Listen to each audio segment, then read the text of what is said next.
జై జై శంకర హరహర శంకర. 1990లో ఇద్దరి మధ్యన జరిగిన సంభాషణ సారాంశం. మహాస్వామి, మీ ప్రయత్నాలు కూడా లేకపోయుంటే ఈ పాటికి బౌద్ధం మన నుండి దూరమైపోయి ఉండేది. దలైలామా, నేను ఏం చేశానో నాకేమీ తెలియదు. మహాస్వామి, మన సంస్కృతి యొక్క గొప్పతనానికి మీ వంటి వారి ఉనికి ఒక ఉదాహరణ. ప్రజలు ఒక విశ్వాసాన్ని నమ్మాలంటే ఆ విశ్వాసంలో ఉండి ఆచరించే వారిని చూసేదానికి ఆకర్షితులు అవుతారు. ఎందుకంటే ఎవరు చెప్పిన దాన్ని అనుసరిస్తారో వారిని మాత్రమే ప్రజలు అనుకరిస్తారు. వారు ఆచరించక ఊరికే చెప్పేవాణ్ణి ఎవ్వరూ నమ్మరు.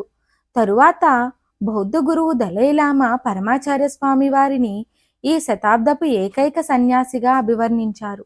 నాకు సరిగ్గా గుర్తు ఉంటే ఇది జరిగినది 1992లో. ఈ సంభాషణ సారాంశం ఈ చిత్రపటం హిందూ పత్రికలో చూశాను.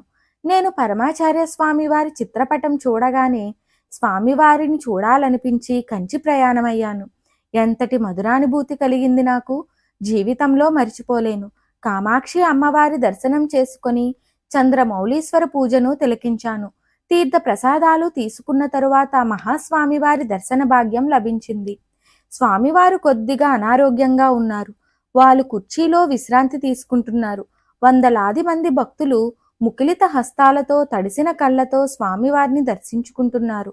ఇక తెర వేస్తారనగా స్వామివారు తల తిప్పి ఒక శిష్యుణ్ణి పిలిచి ఏదో ఆదేశించారు.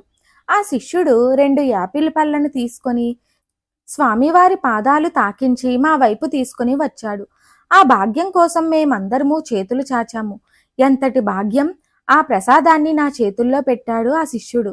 నా కన్నీళ్లను ఆపుకోలేకపోయాను. ఇది నా జన్మ సాఫల్యం. కొద్దిగా ఉబ్బిన వారి కడుపు వారు కళ్ళజోడును చరిచేసుకున్న తీరు నాకు ఇప్పటికీ జ్ఞాపకం. అపార కరుణా సింధుం జ్ఞానదం శాంతరూపిణం శ్రీ చంద్రశేఖర గురుం ప్రణమామి ముదాన్మహం. జై జై శంకర హరహర శంకర.